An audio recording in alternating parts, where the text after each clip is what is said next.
ak suñ gitt muy bàyyi ñu teg leen nag ci suñu kanam lépp lu ñu bëgg a def nañ seetal lan la ku bëgg a jël tariixa dañoo wax ne tariixa bii kenn du ko boole ak beneen tariixa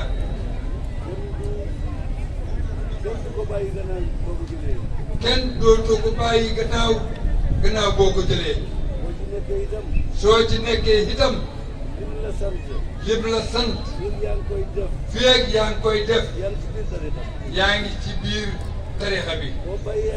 soo ko baxee nag loolu moom beneen affaire la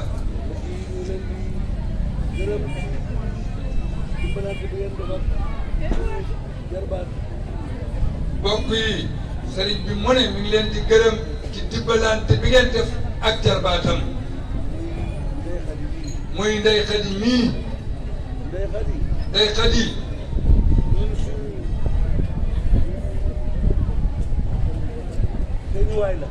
Ndey Xadi ñun suñ feeñuwaay nga képp ku la gis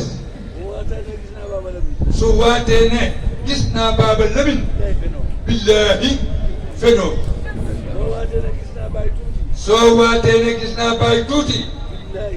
billaahi fenoo kon yàlla na la yàlla jàppale yaa rabbi yàlla na la yàlla def ngay mag mu mat sëkk